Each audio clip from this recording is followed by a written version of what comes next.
अगर आपका भी सपना है बिहार में इस बार शिक्षक बनना तो यह क्लास आपके लिए बहुत ही इम्पोर्टेंट होने वाले है। जी हाँ दोस्तों, हम बीपीएससी के प्रीवियस ईयर के प्रश्नों को सॉल्व कर रहे हैं। आज की यह हमारी क्लास बहुत ही इम्पोर्टेंट होने वाली है। आज का हमारा टॉपिक होगा आधुनिक भारत के इतिहास के कुछ महत्वपूर्ण टॉपिकों को आज की इस क्लास में हम डिस्कस करने वाले हैं। पहला टॉपिक होगा भारत के गवर्नर और दूसरा टॉपिक होगा गवर्नर जनरल और होगा हमारा वायसराय।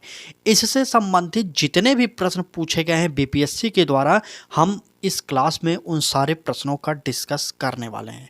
यह क्लास नंबर हमारी 34 होगी। इससे पहले हमने यूथ कंपटीशन टाइम की वो बुक को सॉल्व कराया जो 33 क्लास आपके लिए हो गई है। अगर उस क्लासेज को नहीं देखे तो चैनल के प्लेलिस्ट पर जाइए और वहां पर जरूर देखिए इस क्लास को। तो चलिए पहले प्रश्न पर चलेंगे और हम आपको बताते हुए चलेंगे कि कौन सा प्रश्न कहाँ पर पूछा गया। जैसे पहला प्रश्न बीपीएससी हेडमास्टर 2024, ये प्रश्न जो है हेडमास्टर 2024 में पूछा हुआ प्रश्न है। चलिए देखते हैं प्रश्न में कहा क्या जा रहा है। कहा जा रहा है कि बंगाल में भूमि राजस्व का अस्थाई बंदोबस्त किसके द्वारा किया गया, लागू किया गया किसके द्वारा, यही आपसे पूछा जा रहा है। चलिए बताइए, लॉर्ड क्लाइव के द्वारा या लॉर्ड कॉर्नवालिस के द्वारा या वारेन हेस्टिंग्स के द्वारा या इनमें से कोई नहीं। आप लोग कमेंट करिए और उत्तर जल्दी से बताइए। चले, बंगाल में भूमि राजस्व का अस्थाई बंदोबस्त की बात किया जाए तो यह लागू कब किया गया था, तो यह लागू किया गया था 1793 में। ठीक है, 1793 में लागू किया गया। किसके द्वारा, तो वो थे लॉर्ड कॉर्नवालिस के द्वारा यह लागू किया गया। हमारा बी ऑप्शन यहाँ पर सही हो जाएगा। आप लोग डेट भी याद करिएगा 1793। चले आगे बढ़ते हैं, अगला प्रश्न देखेंगे क्या कह रहा है। अगले प्रश्न में कहा जा रहा है किसके कार्यकाल में कोलकाता, मद्रास तथा मुंबई विश्वविद्यालय स्थापित किए गए। और यह प्रश्न बीपीएससी हेडमास्टर 2024 के पेपर में यह भी पूछा हुआ प्रश्न है। तो बताइए किसके कार्यकाल में कलकत्ता, मद्रास तथा बम्बई विश्वविद्यालय स्थापित किए गए थे। तो क्या विलियम बेंटिक होंगे, लॉर्ड कैनिंग होंगे या लॉर्ड कर्जन होंगे या इनमें से कोई नहीं होगा। आप लोग कमेंट करिए और उत्तर बताइए। चले, बिल्कुल सही उत्तर जो हमारा होगा वो हो जाएगा कैनिंग। कैनिंग के समय में ही जो 1854 का वुड डिस्पैच आया था, 1854 में वुड डिस्पैच आया था, इसको हम कहते हैं क्या, शिक्षा का मैग्ना कार्टा। कैनिंग के ही कार्यकाल में आया था। आप इसे भी जानते रहिएगा, वुड डिस्पैच जिसे हम कहते हैं। ठीक है, तो इस प्रश्न का उत्तर हमारा बी ऑप्शन सही हो जाएगा। जो लोग हमारे साथ जुड़े हैं और डेली क्लासेज हमारे अटेंड कर रहे हैं उनसे एक ही बात कहेंगे, आप लोग क्लास मिस मत करिएगा, क्योंकि आप चाहे जो पढ़ रहे हो वो हमसे मतलब नहीं है, लेकिन इतना समझ लीजिए कि आपको प्रीवियस ईयर पढ़ना तो पड़ेगा। ठीक है, साथ ही साथ अगर आपको कोई भी टॉपिक में दिक्कत आ रही है उसको कमेंट में बताइए, हम आपको उससे संबंधित क्लासेज प्रोवाइड करेंगे। लेकिन हमारी प्रीवियस ईयर की यह क्लासेज लगातार कंटिन्यू चलती रहेंगी जब तक आपका पूरा प्रीवियस ईयर समाप्त नहीं हो जाता, क्योंकि हमें पता है कि टीआरई 1, 2, 3 इनमें भर के प्रश्न पूछे गए थे आपके प्रीवियस ईयर से। ठीक है, इसके बाद हम सबसे पहले हमने आपको आधुनिक इतिहास के कुछ सब्जेक्टों को, मतलब कुछ टॉपिकों को दिखाया। अब आखिरी चरण पर है, इसके कुछ टॉपिक और बचे हैं बाकी। अब आधुनिक इतिहास समाप्त होने वाला है। उसके बाद हमारा जो सब्जेक्ट स्टार्ट होगा वह होगा भूगोल, क्योंकि भूगोल से भी 16 से 18 प्रश्न पूछे ही जा रहे हैं टीआरई में। तो जुड़े रहिएगा हमारे साथ। जो लोग जुड़े हैं डेली क्लासेज जरूर अटेंड करिएगा। ठीक, चलिए आगे बढ़ेंगे। बीपीएससी हेडमास्टर 2024 के पेपर में यह भी प्रश्न आया हुआ है। प्रश्न में कहा क्या जा रहा है, चलिए देखते हैं। कह रहा है कि यहाँ एक क्रांति होने जा रही है और हमें जल्दी से चले जाना चाहिए, यह किसने कहा। भारत के परिप्रेक्ष्य में कहा जा रहा है यहाँ भारत में, ठीक है, एक क्रांति होने जा रही है, हमें जल्दी से चले जाना चाहिए, यह किसने कहा था।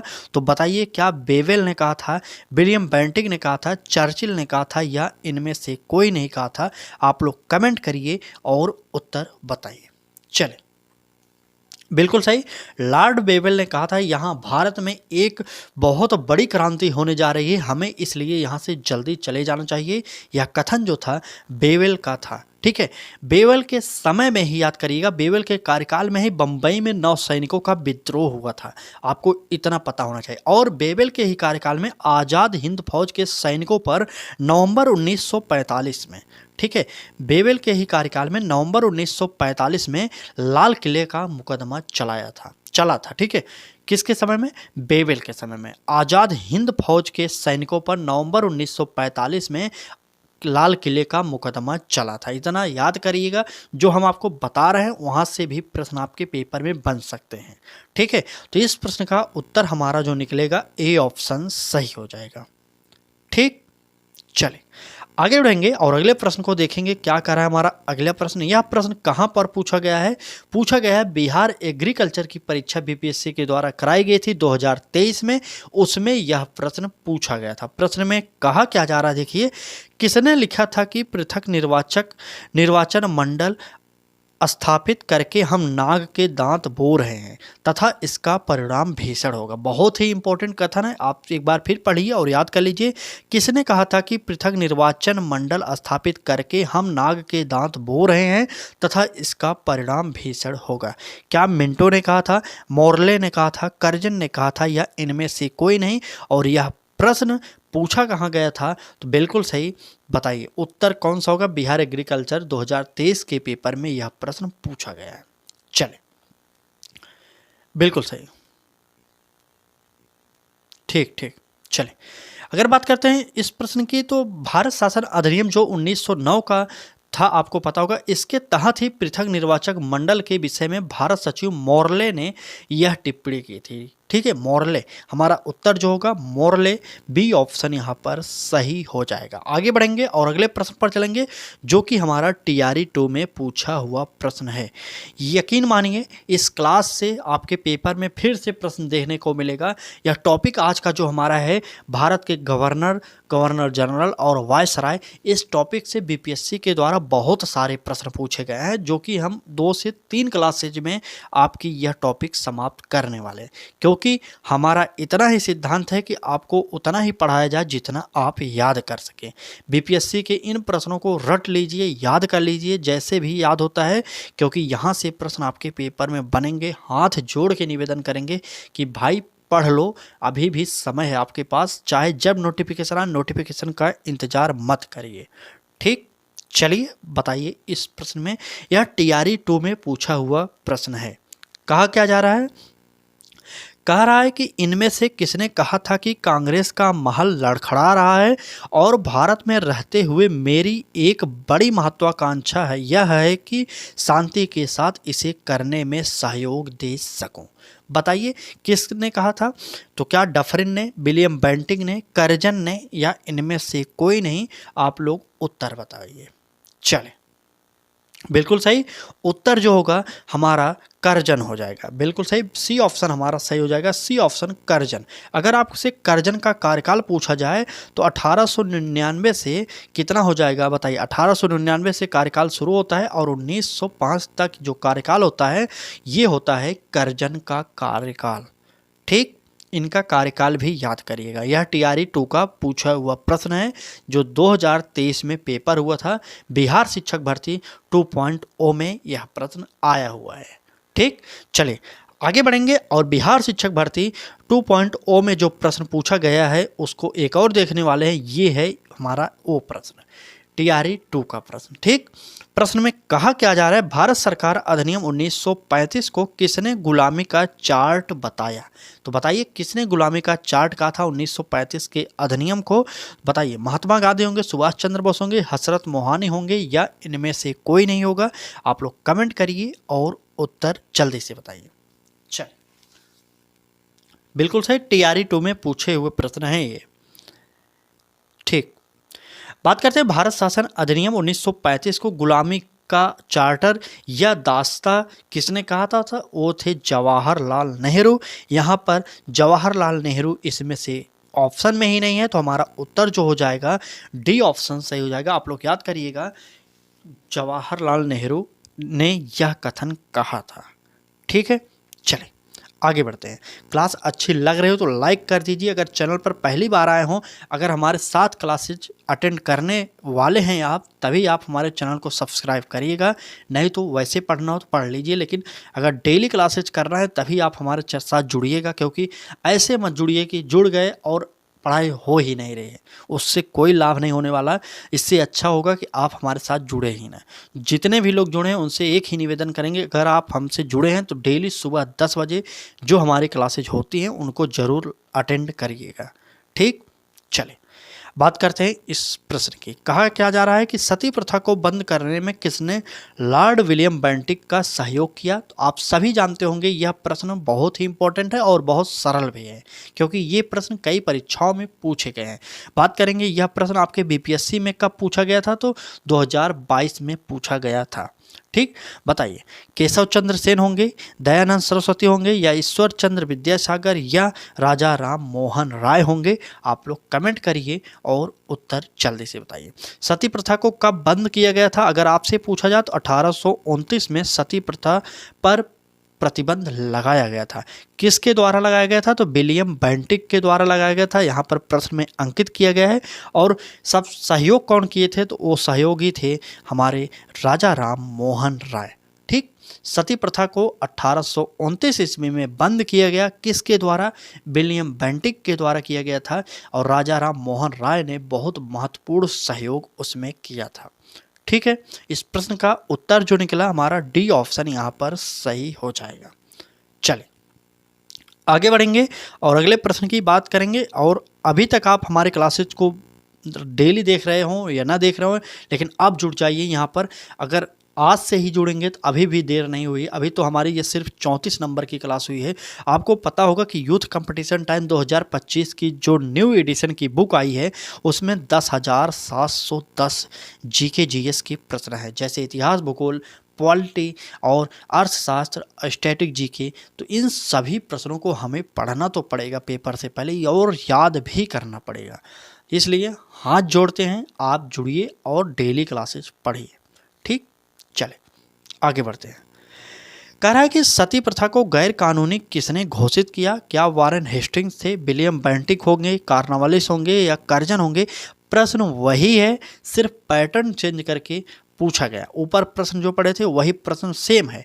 अभी मैंने बताया सती प्रथा को बंद किया कब किया गया था, तो 1829 ईस्वी में बंद किया गया था। किसके द्वारा किया गया था, तो वो थे बेंटिक। वो हमारा ऑप्शन में है, बी ऑप्शन सही हो जाएगा। विलियम बेंटिक के द्वारा सती प्रथा को गैर कानूनी 1829 ईस्वी में घोषित किया गया था, याद करिएगा। चले आगे बढ़ते हैं, अगले प्रश्न पर चलेंगे। कह रहा है कि किसने सिंध विजित कर इसका अधिकरण किया। कौन थे वो, वेलिंगटन होंगे, विलियम बेंटिक होंगे, या नेपियर होंगे, या इनमें से कोई नहीं होगा। 67वीं बीपीएससी प्री का एग्जाम हुआ था 2022 में, उसमें यह प्रश्न पूछा गया है। चलें उत्तर बताइए। पूछा जा रहा है किसने सिंध विजित कर उसका अधिकरण किया था, तो उत्तर में हमारा जो निकलेगा वो हो जाएंगे नेपियर। नेपियर हमारा सी ऑप्शन यहाँ पर सही हो जाएगा। क्लास बड़ी हो या छोटी वह मायने नहीं रखता, आपको कितना मैटर प्रोवाइड किया जाता है उस क्लास में वो मायने रखता है। ठीक, इसलिए हम उतना ही पढ़ाते हैं जितना आप याद कर सकें। हमें पता है आपके पास अभी नोटिफिकेशन नहीं है। कई लोग ऐसे भी होंगे जो सोचते होंगे अभी नहीं पढ़ेंगे, जब नोटिफिकेशन आएगा तब पढ़ेंगे। लेकिन भाई इतना तो समझ जाओ, TRE 4 में इस बार बहुत भारी कंपटीशन होने वाला है, बहुत अधिक कंपटीशन होगा। अभी भी समय है, आप जान जाइए, नहीं तो आपको दिक्कत होने ही वाली है। ठीक, बाकी आपकी इच्छा है, आप स्वतंत्र हैं, आप जब इच्छा कहे आपकी तब पढ़ लीजिए। चले आगे बढ़ते हैं। अगले प्रश्न की बात किया जाए तो कह रहा दिल्ली दरबार के समय भारत का वायसराय कौन था। पहली बात आपको बताना चाहेंगे कि दिल्ली दरबार 3 बार लगा था। पहली बार कब लगा था, पहला दिल्ली दरबार तो 1903 में, और दूसरा दिल्ली दरबार 1911 में, और तीसरा दिल्ली दरबार कब लगा था, माफ़ी चाहेंगे, पहला दिल्ली दरबार कब लगा था बताइए, 1877 में लगा था। जी हाँ, पहला दिल्ली दरबार जो लगा था 1877 में लगा था, दूसरा दिल्ली दरबार लगा था 1903 में, और तीसरा दिल्ली दरबार 1911 में लगा था। आप जानते रहिए 3 दिल्ली दरबार लगा था। ठीक, कह रहा है कि दिल्ली दरबार के समय भारत का वायसराय कौन था। क्या लॉर्ड रिपन थे, या लॉर्ड लिटन थे, या विलियम बेंटिक होंगे, या इनमें से कोई नहीं होगा। आप लोग कमेंट करिए। बीपीएससी ऑडिटर की प्री परीक्षा हुई थी 2021 में, उसमें यह प्रश्न पूछा गया था। ठीक, चलिए बताइए। बिल्कुल सही, हमारा उत्तर जो होगा लिटन हो जाएंगे, हमारे बी ऑप्शन में यहाँ पर है। अगर बात करेंगे प्रथम दिल्ली दरबार की, प्रथम कब हुआ था? 1877 में, नोट कर लीजिए। और बात करेंगे दूसरा दिल्ली दरबार कब लगा था, तो 1903 में, ठीक है, 1903 में। और बात करेंगे तीसरा दिल्ली दरबार कब लगा था, तो 1911 में। चलिए 1911 में, ठीक। और 1911 में जो दिल्ली दरबार लगा था, इस समय हमारे भारत के वायसराय जो थे लॉर्ड हार्डिंग थे। आप इनको भी जानते रहिएगा, क्योंकि इसी दिल्ली दरबार में बंगाल विभाजन को रद्द किया गया था और भारत की नई राजधानी दिल्ली को लेकर बात छिड़ी थी, ठीक है। क्योंकि भारत की पहली राजधानी जो थी बंगाल था, आपको भी कोलकाता था, आपको भी पता होगा। उसके बाद 1911 में कोलकाता से शिफ्ट किया गया करने की बात उठी और 1912 में भारत की राजधानी दिल्ली को बनाया गया था। आप जानते रहिएगा, उस समय भारत के वायसराय जब दिल्ली राजधानी बने तो उस समय थे हार्डिंग, ठीक है, इनको भी जानते रहिएगा। चलिए आगे बढ़ते हैं, अगले प्रश्न पर चलेंगे। और अगले प्रश्न में कहा जा रहा है, इनमें से किस वायसराय को अंडमान द्वीप समूह में छुरा मारकर मौत के घाट उतार दिया गया था? बताइए, लिटन होंगे, रिपन होंगे, या मेयो होंगे, या बेंटिंग होंगे? आप लोग कमेंट करिए और उत्तर जल्दी से बताइए। चलिए, ठीक, यह प्रश्न बीपीएससी सीडीपीओ की परीक्षा हुई थी 2021 में, उसमें पूछा गया था। आपको पता होना चाहिए, जो छुरा मारने वाले व्यक्ति का नाम पूछा जाए तो वो थे शेर अली अफरीदी। बिल्कुल सही, शेर अली अफरीदी, ठीक। बात करते हैं प्रश्न की उत्तर की, तो लॉर्ड मेयो को अंडमान द्वीप समूह पर शेर अली अफरीदी नामक व्यक्ति ने छुरा मारकर हत्या कर दिया था। तो वो थे हमारे मेयो। इनको मारने वाला नाम कौन था उनका? शेर अली, ठीक, शेर अली और अफरीदी, शेर अली अफरीदी। ये नाम एक ही है, एक व्यक्ति का इतना नाम है, शेर अली अफरीदी, ठीक। ये वही व्यक्ति है जो लॉर्ड मेयो को छुरा मारकर हत्या किया था। और मेयो के द्वारा कुछ किए गए कार्यों को आपको जानना चाहिए, क्योंकि मेयो बहुत ही महत्वपूर्ण वायसराय था, आपको पता होगा, ठीक है। क्योंकि इसके द्वारा किया गया था 1872 में सबसे पहले जनगणना प्रारंभ हुआ था इसी के कार्यकाल में, मेयो के कार्यकाल में, ठीक है। 1872 में ही कृषि विभाग की स्थापना की गई थी, उस समय मेयो ही था, ठीक है। आप इतना जानते रहिए, ये दो काम इसके बहुत ही महत्वपूर्ण थे, आपको इन्हें जानना चाहिए। इस प्रश्न का उत्तर जो होगा लॉर्ड मेयो हो जाएंगे। और इनको मारने वाले व्यक्ति का नाम जरूर याद करिएगा, शेर अली अफरीदी, ठीक। चलिए आगे बढ़ते हैं। क्लास अच्छी लग रही हो तो लाइक कर दीजिए और अपने मित्रों तक शेयर जरूर कर दीजिए एक बार। और इससे ज़्यादा हम आपसे कुछ नहीं कहने वाले। और हाँ, हर क्लास में जैसे हम कहते हैं, आप रोज़ाना पूरी क्लास जरूर देखा करिए, क्योंकि अभी आपके पास समय है। आप थोड़ा थोड़ा करके अगर 20 मिनट रोज़ाना हमें देंगे तो नोटिफिकेशन आते तक हम आपको प्रीवियस ईयर कंप्लीट करा देंगे। और हम बहुत जल्द आपको टॉपिक वाइज एनसीईआरटी का श्रृंखला भी स्टार्ट करने वाले हैं। हमारे द्वारा जो भी एनसीईआरटी बुक होंगी उनको आपको प्रोवाइड भी किया जाएगा, वो भी बहुत जल्द किया जाएगा, ठीक। तो तैयार रहिए, हमारे साथ जुड़ जाइए। अब हम आपके लिए एनसीईआरटी भी लाने वाले हैं, ठीक। चलें आगे बढ़ेंगे, अगले प्रश्न की बात करेंगे। कह रहा है कि देशी राज्यों के साथ संबंधों में सर्वोच्चता की शक्तियों को सुस्पष्ट रूप से किसने परिभाषित किया था? प्रश्न एक बार फिर पढ़ लीजिए। देशी राज्यों के साथ संबंधों में सर्वोच्चता की शक्तियों को सुस्पष्ट रूप से किसने परिभाषित किया? क्या मेयो थे, या लिटन थे, या विलियम बेंटिक थे, या कर्जन थे? आप लोग कमेंट करिए और उत्तर जल्दी से बताइए।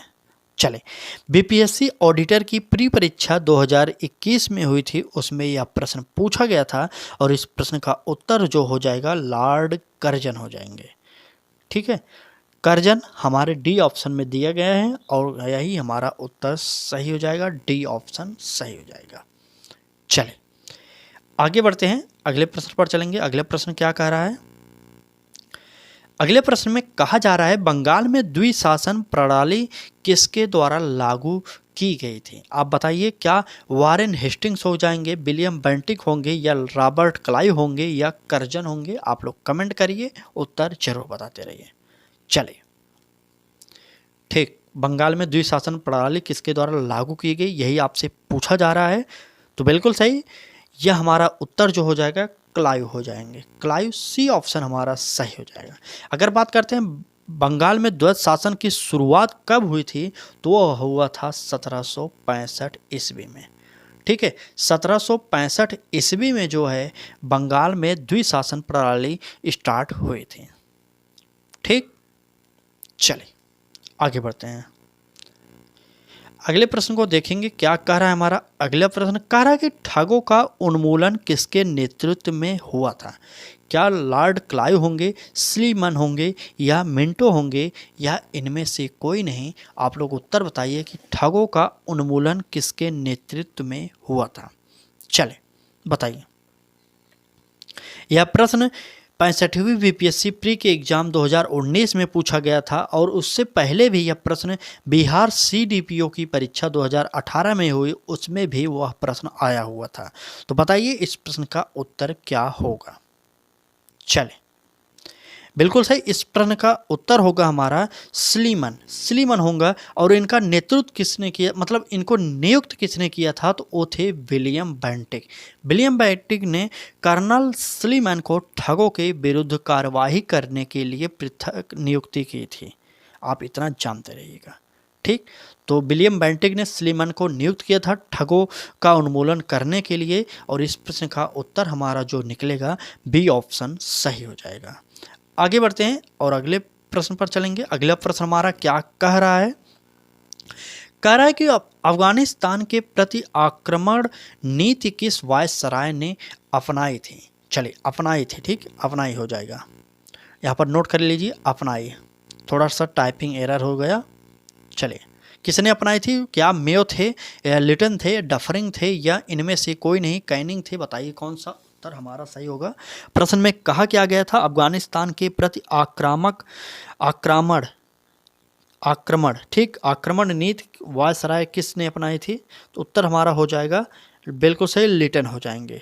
चले, लिटन पर टिक करिए और आगे बढ़ते हैं, अगले प्रश्न पर चलेंगे। अगले प्रश्न में क्या कहा जा रहा है। आज की इस क्लास में बस इतने ही प्रश्न थे। क्लास कैसी लगी मुझे पता है, थोड़े से प्रश्न आज कम थे, लेकिन कल इस टॉपिक को फिर से कंटिन्यू करेंगे और आगे के प्रश्नों को देखने वाले हैं। तो जुड़ जाइए। अगर क्लास अच्छी लगी तो लाइक कर दीजिए, चैनल पर पहली बार आए हो तो सब्सक्राइब करिए और बेल आइकन को भी ऑन करिए, क्योंकि इस बार TRE 4 में अगर आपने सिलेक्शन नहीं लिया तो फिर बिहार में शिक्षक बनने का सपना आपका हो सकता है सपना ही रह जाए। क्योंकि आपको भी पता होगा, इससे पहले बिहार में 3 चरणों की शिक्षक भर्ती हो चुकी है। तो अब आखिरी उम्मीद चौथी है, उसके बाद कई सालों तक आपके यहाँ पर टीचिंग भर्ती नहीं होने वाली। ये आपको भी पता है, मुझे भी पता है। तो इतना तो ध्यान दीजिए और तैयारी जम के करिए। चलें, NCERT की श्रृंखला बहुत जल्द स्टार्ट करने वाले हैं। सबसे पहले हमारे हिसाब से तो हमें भूगोल ही पढ़ना चाहिए। और आपका क्या राय है, आप कौन सा सब्जेक्ट चाहते हैं पहले NCERT का, वो भी कमेंट करके आप बता सकते हैं। तो जुड़े रहिए, बहुत जल्द NCERT की श्रृंखला भी स्टार्ट कर रहे हैं और लाइन बाय लाइन आपको दिखाते हुए चलेंगे। यहाँ से हमने क्वेश्चन बनाए, इस पेज से, इस पैराग्राफ से सारे के सारे आपको प्रूफ के साथ पढ़ाया जाएगा। चलें, आज की इस क्लास में बस इतना ही। कल फिर मिलेंगे, इस टॉपिक को कंटिन्यू 2 दिन अभी और 2 क्लास और पढ़ेंगे, क्योंकि टॉपिक बड़ा है और प्रश्नों की श्रृंखला बहुत ही अधिक है। चलिए, धन्यवाद।